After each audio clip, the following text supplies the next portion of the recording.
Good evening and welcome to Face Off.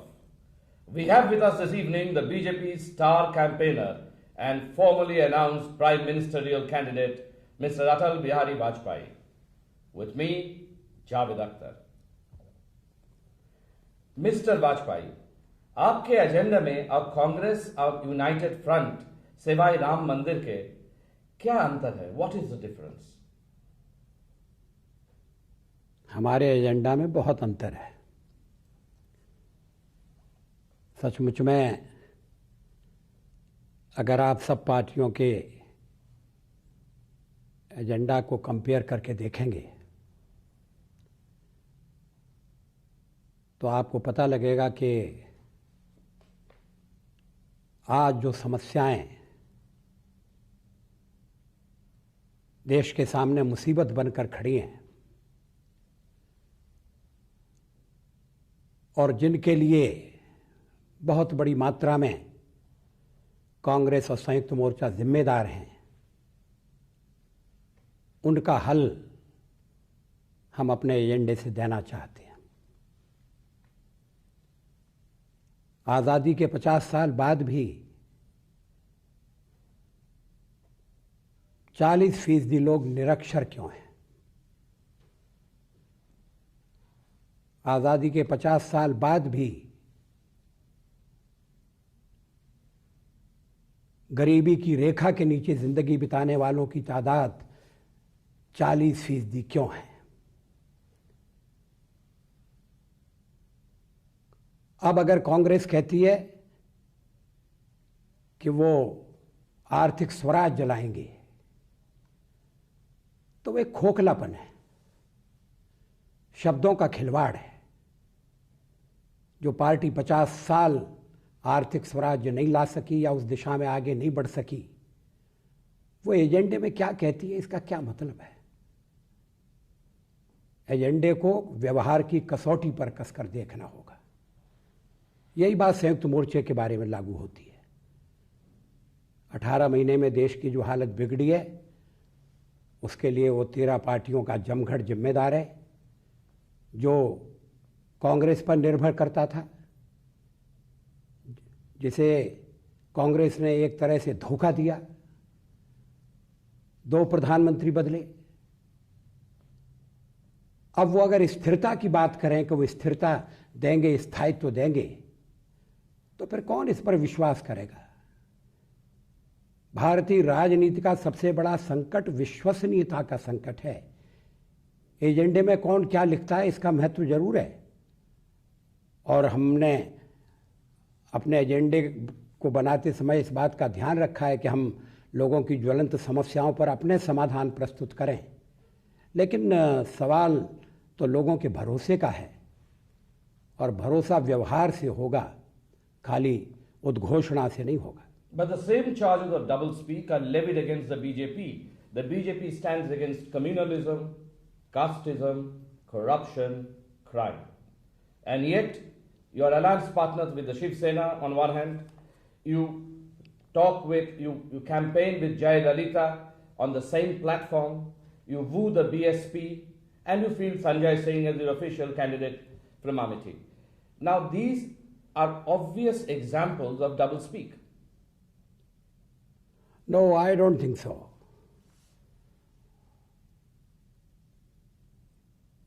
You judge Bharatiya Janata Party on the basis of its program, policies and its conduct. You have referred to BJP's allies, but let the BJP be given a clean chit first. We wanted to have a single party majority. The Bharatiya Janata Party emerged as the single largest party during the last election. But when we were invited by the president, he was criticized by other political parties. Why was it done? In order to create majority in the Lok Sabha, we did not indulge in horse trading. Even our adversaries did not make that charge. We resigned. But then we realized that if on our own Bharatiya Janata Party cannot get majority, then let us join hands with other parties, with like-minded parties. But is Jayalalitha, the IADMK, a like-minded Yes, party? yes.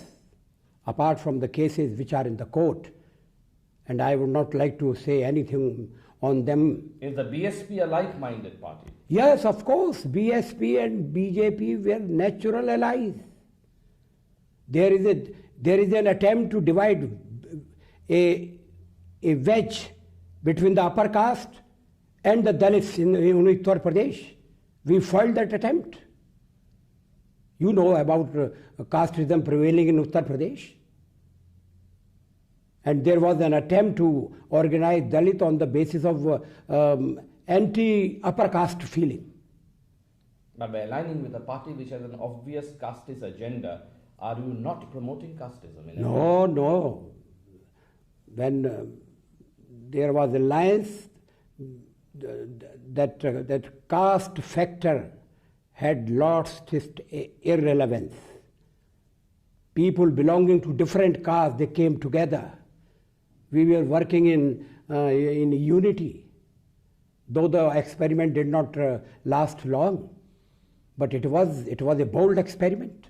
For the first time, a Dalit woman became chief minister of a conservative state, if I may say so, like Uttar Pradesh. Only BJP could do it. Atal ji, ये तो आपने जैसा फरमाया कि आपने horse trading नहीं की, 13 दिन जो हुकूमत थी उसके लिए, उसे बचाने के लिए, लेकिन उसका इक्वल एंड ऑपोजिट रिएक्शन हम यूपी में देखते हैं कि जो worst kind of horse trading है वो वहाँ हुई। हर पार्टी में कुछ क्रिमिनल्स होते हैं, कुछ ख़राब एलिमेंट होते हैं, लेकिन बीजेपी ने तो हर पार्टी से क्रिमिनल चुन के अपने यहाँ जमा किए और उन्हें मंत्री बनाया। ये ठीक है, ये कहना ठीक नहीं।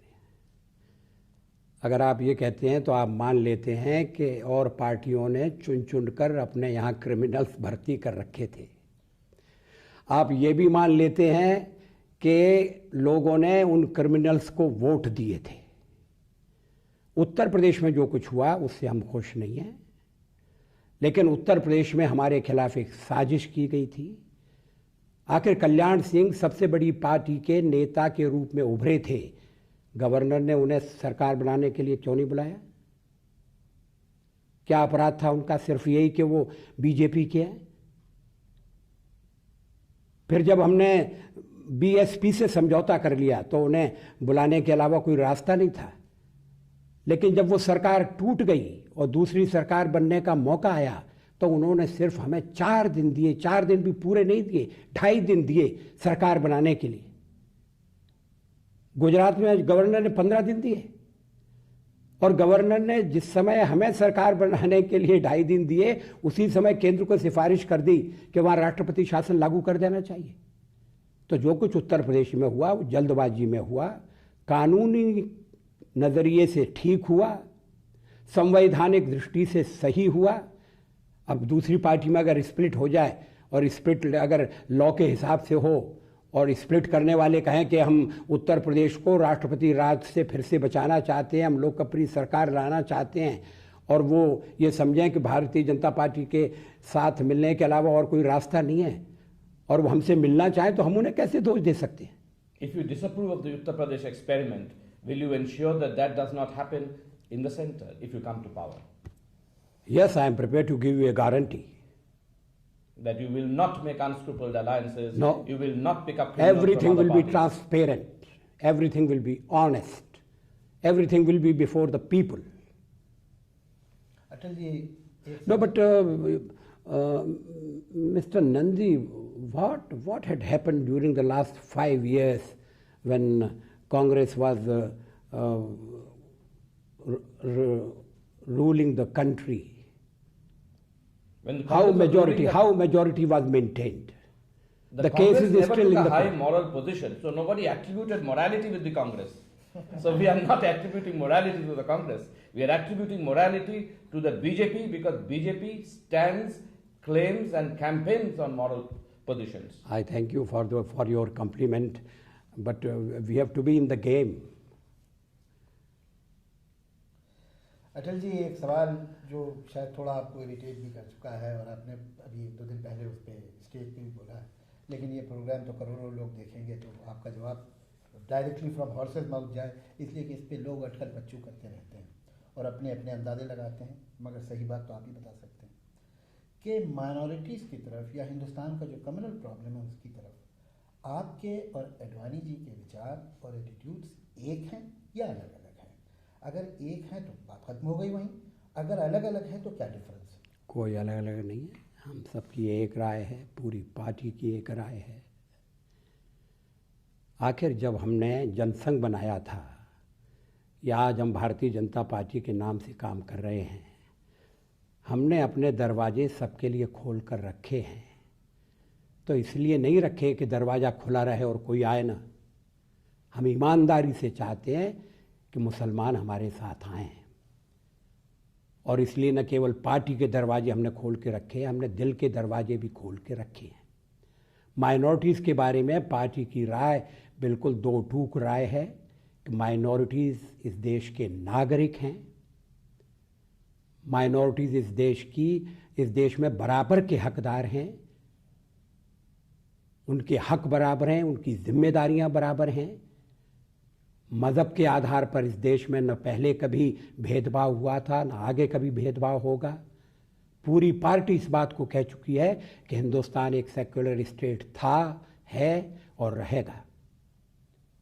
इसमें माइनॉरिटीज़ के मन में किसी तरह का डर नहीं होना चाहिए, लेकिन ये डर हमारे विरोधियों ने जानबूझकर पैदा किया है, हमें एक हवा बनाकर पेश किया है और हमारे मुस्लिम भाइयों को उससे डराने की कोशिश की है। लेकिन अब ये खेल ज़्यादा दिन चलेगा नहीं। अधिक से अधिक मुसलमान इस बात को अनुभव कर रहे हैं कि और पार्टियों ने उनका वोट बैंक के रूप में उपयोग किया है, उनकी भलाई की चिंता नहीं की। उनकी एजुकेशन का सवाल है, उनके लिए रोज़गार का सवाल है, और भी सवाल हैं जो उनके मन में हैं, और सबसे बड़ा सवाल है सेफ्टी का सवाल। जब मुसलमान भाइयों ने देखा कि कई प्रदेशों में ऐसी सरकारें बनी हुई हैं जो या तो भारतीय जनता पार्टी चला रही है या भारतीय जनता पार्टी जिसमें शामिल है, और उसमें अमन है, शांति है। अभी ईद सब जगह आनंद से मनाई गई। महाराष्ट्र तक में ये हुआ जहां शिवसेना सरकार है। तो अब मुसलमानों का ये डर धीरे धीरे दूर होता जा रहा है, और हम उम्मीद करते हैं कि मुसलमान भाई सब तरह के खौफ को छोड़कर और मैदान में आएंगे, अपने और भाइयों के साथ मिलकर काम करेंगे। इस देश को हमें मिलकर बनाना है, और इस बारे में मेरे और आडवाणी जी के विचारों में कोई फ़र्क नहीं है। लेकिन ऐसा परसेप्शन है कि उनका ये ख्याल है, आमतौर से एक जनरल इम्प्रेशन यह है, मुझे लगता है मुस्लिम कम्युनिटी में भी है, कि वो आपको ज़्यादा टॉलरेंट और ज़्यादा विशाल दिल का समझते हैं, और वो ये नहीं समझते कि आप और एडवाणी जी बिल्कुल एक जैसे हैं। तो ये गलतफहमी उनकी दूर हो जानी चाहिए। आपने अच्छा किया, सवाल पूछ लिया, मैंने उसका जवाब दे दिया, और मैं समझता हूँ कि जवाब के बाद कोई गलतफहमी नहीं रहेगी। एक आपने बीच में रोज़गार का जिक्र किया, वो भी बहुत इम्पोर्टेंट सवाल है। पार्टीशन के बाद तकरीबन 30% मुसलमान थे सरकारी या गैर सरकारी नौकरियों में। 50 साल बाद वो 2% भी नहीं है। तो अगर आप उनके रोज़गार की बात करते हैं, तो कल को अगर आप सत्ता में आते हैं, तो क्या उनका प्राइवेट सेक्टर में और पब्लिक सेक्टर में, पुलिस में, आर्मी में, आप कोई कोशिश करेंगे कि उन्हें ज़्यादा से ज़्यादा रिप्रेजेंटेशन मिले, जो 11-12% लोग हैं? मैं मानता हूँ कि नौकरियों में, रोज़गार में मुसलमानों का रिप्रेजेंटेशन कम है। उसके कई कारण हैं। ऐतिहासिक कारण में मैं नहीं जाना चाहता, लेकिन मुसलमान एजुकेशन की तरफ जितना ध्यान देना चाहिए उतना नहीं दे रहे हैं। और एजुकेशन से मेरा मतलब खाली मकतब की पढ़ाई से नहीं है। जनरल एजुकेशन है, साइंस की शिक्षा है, टेक्नोलॉजी की शिक्षा है, कंपटीशन के लिए दरवाजे खुले हुए हैं। थोड़ा बहुत भेदभाव है ज़रूर, और वो भेदभाव खाली मुसलमान के खिलाफ नहीं है। हमारे यहाँ जातियों के कारण भी भेदभाव होता है, लेकिन उस भेदभाव से ऊपर उठकर और मुसलमान अपना मुस्तकबिल बना सकते हैं, अपना भविष्य बना सकते हैं। हम भी इस मामले को देखेंगे, उनका प्रतिनिधित्व बढ़ना चाहिए। सचमुच में इस ओर जितना ध्यान देने की ज़रूरत थी उतना ध्यान नहीं दिया गया है। एजुकेशन के बारे में आपने बहुत ज़रूरी बात कही। वाकई एजुकेशन तो हमारे मुल्क में सभी की होनी चाहिए, जैसा कि आपने पहले कहा कि 40% लोग आज भी जो है अनपढ़ हैं। लेकिन दुख की बात यह है कि जो 40% के अलावा जो पढ़े लिखे हैं, इस मुल्क में ज़्यादातर प्रॉब्लम उनकी वजह से होता है, इसलिए कि जो एजुकेशन है वो गलत है। जैसे मकतब का ही आपने जिक्र किया, मदरसों में पता नहीं कैसी एजुकेशन होती है। अब ये बाल और शिशु मंदिर हैं आरएसएस के बनाए हुए लाखों की तादाद में, उनमें जिस तरह की एजुकेशन दी जाती है, उस एजुकेशन से तो शायद जाहिल ही रहे आदमी तो अच्छा है, इसलिए कि वो घुट्टी में उनके एक जहर, एक कम्युनलिज्म का एलिमेंट डाला जाता है, वो मदरसों में हो या इनमें हो। तो आप एजुकेशन की जो पॉलिसी बनाएंगे तो इस तरह की एजुकेशन जो इस मुल्क की एकता या शांति या भाईचारे के ख़िलाफ़ हो, उसे आप कर्व करने की कोशिश करेंगे? पहले तो आपने जो शिशु मंदिरों का हवाला दिया, मुझे लगता है कि शायद आपने उन्हें नज़दीक से जाके नहीं देखा है। मैं उनसे जुड़ा हुआ रहा हूँ और वहाँ सांप्रदायिक भेदभाव जैसी कोई चीज़ नहीं है। देशभक्ति का भाव जरूर है और हर देशवासी भारत से प्यार करे, इस पर तो किसी को एतराज़ नहीं हो सकता। लेकिन किताबों में अगर कुछ ऐसी चीज़ें हैं और पढ़ाई में ऐसे मुद्दे शामिल हो गए हैं कि जो भाईचारे में रुकावट डालते हैं या इतिहास को गलत ढंग से पेश करके लोगों को गुमराह करना चाहते हैं, तो पहले भी ऐसी किताबें निकालने की बात होती रही है, ऐसे कोर्स को हटाने की चर्चा होती रही है और हमारी सरकार इस बात पर पूरा ध्यान देगी। पढ़ाई के द्वारा जहर नहीं फैलना चाहिए, लेकिन पढ़ाई फिर भी जरूरी है, क्योंकि ये तय करने के लिए कि पढ़ाई के द्वारा जहर फैल रहा या नहीं फैल रहा, पढ़ाई की जरूरत है। But isn't there a very thin dividing line between nationalism and communalism, which has manifested itself in many parts of the world, in Pakistan even, as well as in India, in many parts of the world, that parties tend to confuse the two issues, nationalism and communalism? I don't think so. कहीं ना कहीं तो मुझे ऐसा लगता है अटल जी, दुनिया के सब मुल्कों में होता है कि जो मेजॉरिटी कम्युनिटी का कम्युनलिज्म होता है वो नेशनलिज्म के अंदर छुप जाता है। वो कहते हैं कि ये कम्युनलिज्म नहीं है, ये नेशनलिज्म है, मेजॉरिटी कम्युनिटी का नेशनलिज्म जो कम्युनलिज्म है। अगर मेजॉरिटी कम्युनिटी का नेशनलिज्म की क्या डेफिनेशन है आपके पास, कम्युनलिज्म की क्या डेफिनेशन है कि ये है मेजॉरिटी का कम्युनलिज्म, वो क्या होता है? अगर हिंदुस्तान में ये मांग करें कि चूँकि वो 82% हैं इसलिए उनके कुछ विशेषाधिकार होना चाहिए और बाकी के तादाद में कम हैं और इसलिए उनके अधिकार कुछ कम होना चाहिए, तो मैं कहूँगा कि वो कम्युनलिज्म है। अगर अधिकार बराबर हैं और बराबर अधिकारों की गारंटी अगर कॉन्स्टिट्यूशन में है और कॉन्स्टिट्यूशन की व्याख्या करने के लिए अगर इंडिपेंडेंट जुडिशरी है, अगर जनता द्वारा चुनी गई पार्लियामेंट है, अगर विजिलेंट प्रेस है, तो फिर माइनॉरिटी के साथ बेइंसाफ़ी के मौके बहुत कम हो जाते हैं। बेइंसाफ़ी के लिए सचमुच में गुंजाइश नहीं रहती। अब तो ह्यूमन राइट्स कमीशन भी बन गया है, माइनॉरिटीज़ कमीशन है। तो ये सब कदम उठाए स्टेट ने, और ऐसी स्टेट ने जिसमें हिंदू मेजॉरिटी में है, किसी ने एतराज़ नहीं किया। पाकिस्तान बनने के बाद हिंदुस्तान को एक हिंदू राज घोषित कर दिया जाए, ये मांग हो सकती थी, हुई नहीं, बहुत दबी जबान में हुई, किसी ने नहीं कहा। आरएसएस की तो यही मांग जी नहीं, हिंदू राज की मांग नहीं है। हिंदू राष्ट्र अलग है और हिंदू राज अलग है। थियोक्रेसी किसी ने मांग ये नहीं कही कि मज़हब के आधार पर मुसलमान के साथ भेदभाव होना चाहिए। इस देश में ऐसा पहले कभी नहीं हुआ और ना आगे कभी होगा, मैं आपको भरोसा दिलाना चाहता हूँ। राष्ट्र की उनकी अपनी कल्पना ये है कि राष्ट्र 1947 में पैदा नहीं हुआ, ये एक पुराना राष्ट्र है और पुराने राष्ट्र को हिंदू राष्ट्र कहते हैं। मैं भारतीय राष्ट्र कहना ज़्यादा पसंद करता हूँ। लेकिन हिंदू राज या थियोक्रेसी, इसकी मांग किसी ने नहीं की। किसी ने ये नहीं कहा कि हिंदू धर्म को स्टेट रिलीजन डिक्लेयर कर दो, तो जो सेकुलरवाद है वो हिंदू बहुमत को उसके लिए कभी कभी धन्यवाद देना चाहिए। वो तो है। You are trying to re-image the BJP, that much is obvious. You are trying to make it mainstream, to make it mean all things to all people. No. But don't you think you That may is no lose a compliment. traditional vote bank in the process? No. What about the hardcore vote bank of the Jansan? What about the hardcore vote bank of the BJP? Don't you think you are eroding that? No, we are not eroding that. We are multiplying it.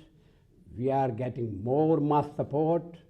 We are going to areas where BJP was never a strong force. Now we are getting tremendous support of the people.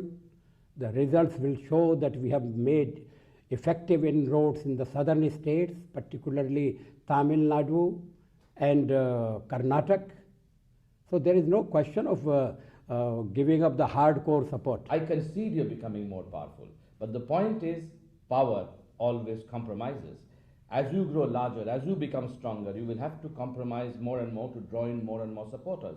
What are the areas in which the BJP intends to compromise? You go through our manifesto, we have not compromised on any issue. But we are getting support because the people think that BJP is the only party which can provide a stable government at the center. But is stability all that we are looking at? In India, the most stable governments have been the most criminal governments, the worst kind of governments. The stability in India brought us the emergency. Stability in India brought us 45 years of questionable rule, brought us corruption, crime. Is that the kind of stability that the BJP wants to attain? और गुजरात में तो clear majority थी BJP की, वहाँ तो stable government नहीं दे पाई। ये आपने अच्छा किया कि बाद में क्लियर कर दिया कि that kind of stability, but that doesn't mean that stability is not needed. Without stability, you cannot have economic progress. Without stability, you cannot ensure social justice. The state will wither away. You talk of crime and criminals. They will have a field day.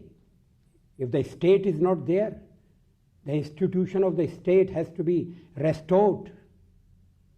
But state should be transparent. State should be responsive. State should be responsible. Just stability won't do. But stability is very necessary. आप गुजरात की बात कर रहे थे. गुजरात में हमें 2/3 बहुमत मिला था, लेकिन हम उसे बरकरार नहीं रख सके. हमें उसके लिए अफसोस है, लेकिन हमने इनडिसिप्लिन के साथ कंप्रोमाइज़ नहीं किया. हमने पार्टी टूट जाने दी, हमने सत्ता हाथ से चली जाने दी. हम मना मनू कर लोगों को ला सकते थे. और मंत्री पद की बात थी, अगर हम केसू भाई को हटा देते और वाघेला को मुख्यमंत्री बना देते तो गुजरात की भाजपा की सरकार चलती रहती. लेकिन हमने कहा ये नहीं होगा. एक बार हमने समझौते की कोशिश जरूर की थी, क्योंकि पार्टी को साथ रखना हम अपनी जिम्मेदारी समझते हैं. लेकिन हमें लगा कि अब ये ज़ख्म नासूर बन गया है और इसमें सर्जरी की ज़रूरत है, तो हमने उस हिस्से को काट कर फेंक दिया. अटल जी, आपने जैसा कि फरमाया कि आपके एजेंडा में ऐसी कोई बात नहीं है कि किसी को आप कम हिंदुस्तानी समझें या डिग्रेड सिटीजन समझें, लेकिन बीजेपी का जो अम्बिकल कॉर्ड, जो रिश्ता जुड़ा हुआ आरएसएस से, आरएसएस की तो साफ ये फिलॉसफी है. ये कागज़ पे लिखी हुई फिलॉसफी, ये राय की बात नहीं है. ये चाहे डॉक्टर हेडगेवार ने लिखा हो, चाहे गुरु गोलवालकर ने लिखा हो, वो ये लिखते हैं कि ऐसा कोई आदमी जो ऐसे रिलीजन पे यकीन रखता है जो इस मुल्क से बाहर शुरू हुआ था, वो पूरा हिंदुस्तानी नहीं है. तो या तो आप इस फ़लसफ़े से रिश्ता तोड़ चुके हैं, इन लोगों से रिश्ता तोड़ चुके हैं, और अगर है तो फिर कैसे आप निभाएंगे दोनों बातों को? देखिए, संगठन अलग अलग हैं, उनके सोचने के तरीके भी अलग अलग हो सकते हैं, मगर मैं नहीं समझता कि हिंदुस्तान में कोई संगठन ये सोचता है कि मुसलमान इस देश के कम नागरिक हैं. उनके कागज़ पे लिखा हुआ जी नहीं, उन्होंने उनकी जो बात उद्धृत की जाती है वो बहुत पहले लिखी हुई बात है. तो अब उसे आप, उसके बाद उन्होंने जो कुछ लिखा है, उन्होंने लिखा है, उसकी तरफ तवज्जो नहीं जा रही है. जानबूझकर उसको आंख से ओझल किया जा रहा है. उन्होंने साफ लिखा हुआ है कि जो हिंदुस्तान में रहता है, हिंदुस्तान का नागरिक है और हिंदुस्तान से प्यार करता है, उसके साथ बराबर का बर्ताव होगा, मज़हब के आधार पर छोटा बड़ा नहीं समझा जाएगा। और जहाँ तक भारतीय जनता पार्टी का सवाल है, ये मेरी समझ में नहीं आता है कि जब भारतीय जनता पार्टी की चर्चा होती है तो फिर और संगठनों को बीच में लाने की कोशिश क्यों होती है। उसकी सिंपल वजह यह है कि हमने देखा कि जब चॉइस थी डबल मेंबरशिप को छोड़ने की, तो जनता पार्टी को तोड़ दिया भारतीय जनता पार्टी ने, लेकिन आरएसएस से रिश्ता नहीं तोड़ा। तो इसको मतलब यह है कि रिश्ता बहुत अहम है, तो इसकी तो हम बात करेंगे। नहीं, देखिए वो एक अलग कहानी है। हमने जनता पार्टी नहीं तोड़ी। जब जनता पार्टी बनी, नहीं, मैं ये नहीं कह रहा था आपने तोड़ी, वो बात नहीं, वो टॉपिक ही नहीं। ये है कि आपने आरएसएस से रिश्ता नहीं तोड़ा किसी भी सूरत में, और आपने कहा वो तो हम नहीं कर। नहीं, वो रिश्ता व्यक्तियों का रिश्ता है। सब बीजेपी वाले आरएसएस में नहीं जाते। बीजेपी में ऐसे बहुत से लोग हैं, और जैसे जैसे बीजेपी बढ़ रही है ऐसे लोगों की तादाद बढ़ने वाली है जो कभी आरएसएस में गए नहीं, जिनका आरएसएस से कभी संबंध नहीं रहा। वो बीजेपी की विचारधारा के कारण हमारे साथ आए हैं। लेकिन जनता पार्टी वाले ये शर्त लगा रहे थे हर एक इंडिविजुअल मेंबर पर कि आप कहाँ जाएंगे, कहाँ नहीं जाएंगे। वो कौन होते हैं ये शर्त लगाने वाले? अगर हम जहाँ जाते हैं वहाँ जाने की वजह से जनता पार्टी के काम में कोई कठिनाई पैदा होती थी या गड़बड़ होती थी तो वो हमसे जवाब तलब कर सकते थे, हम पर डिसिप्लिनरी एक्शन ले सकते थे। ये तो उन्होंने नहीं किया। तो उन्होंने ये तय करने की कोशिश की कि आप कहाँ जाएंगे, कहाँ नहीं जाएंगे। और अगर और मेंबरों पर ये शर्त लगाई जाती कि आप इस मजलिस में जाएंगे या नहीं जाएंगे, तब क्या होता है? तो वो तो लोग पार्टी तोड़ना चाहते थे, इसलिए बहाना बनाया। वो इशू ही नहीं था। It was a non issue. इसको इशू बना लिया गया क्योंकि पार्टी तोड़ना थी। अब पछता रहे। यानी ये मुमकिन है कि एक आदमी एक ही वक्त में एक सेकुलर पार्टी और एक कम्युनल पार्टी दोनों का मेंबर रहे। पार्टी नहीं, ऑर्गेनाइजेशन का मेंबर रहे। आखिर सामाजिक काम के लिए कोई कॉन्ट्रडिक्शन नहीं है। हाँ। क्योंकि आदमी के कई पहलू हैं। मैं खाली राजनीतिक प्राणी नहीं हूँ, मैं कवि भी हूँ। अब मैं मुशायरे में जाता हूँ, मैं आपकी कविता बहुत पसंद करता हूँ। हाँ, अब मैं ये तो नहीं देखता कि ये जो दूसरा शायर बैठा हुआ है मैं उसकी खाली कविता देखता हूँ। मैं ये तो नहीं देखता कि ये शायर किसी और ऐसी जमात से तो जुड़ा हुआ नहीं है जो जमात हिंदुस्तान के खिलाफ काम कर रही है या जिसकी राय लोग पसंद नहीं करते हैं। तो ये चीज़ें, इन चीज़ों को जोड़ना ठीक नहीं है। इसमें तो भारतीय जनता पार्टी के बारे में सही असेसमेंट नहीं होगा। Will you allow a BJP member to be a card-holding member of a communal Muslim organization? I don't know if there are any Muslim organizations which issue cards, but our members are free to join any or a community organization they like. There is no bar. There is no restriction. They are free. They can join any communal organization. As a person who is a member of BJP is free to join Arya Samaj now. I am citing another example. Or Ramakrishna Mission. There is no restriction. Jamaat-e-Islami? Jamaat-e-Islami, yes. Jamaat-e-Islami friends were with BJP friends in jail during the emergency. आपने शायद वो पढ़ा होगा। उन दिनों राष्ट्रपति थे फखरुद्दीन साहब। उनके सेक्रेटरी ने एक अभी किताब लिखी है जो अभी अभी प्रकाश में आई है। उन्होंने लिखा है कि इमरजेंसी के दिनों में दिल्ली में एक ही बैरक में बीजेपी, तब जनसंघ था, जो जनसंघ वाले भी बंद थे और जमात-ए-इस्लामी वाले भी बंद थे। धीरे धीरे उनमें चर्चा शुरू हो गई, गुफ्तगू शुरू हो गई, दोनों में दोस्ती शुरू हो गई। जो जनसंघ वाले थे वो नमाज का इंतज़ाम करने लगे, मुसलमान भाई जो थे वो पूजा के समय अमन और शांति बनी रहे, शोर शरारबा न हो, इसका इंतज़ाम करने लगे। ये बात हमारे जमीयतुल उलमा के मुसलमानों ने देखी। उनको लगा कि ये सिलसिला ठीक नहीं है, इस सिलसिले को बंद करना चाहिए। और वो डॉक्टर फ़खरुद्दीन अली अहमद के पास गए और अहमद साहब इंदिरा गांधी के पास गए कि जमायते इस्लामी को और जनसंघ वालों को अलग अलग रखो, अगर ये दोनों इकट्ठे हो गए, इनमें दोस्ती हो गई तो कांग्रेस का सारा खेल खत्म हो जाएगा। ये बात सब किताब में लिखी हुई है।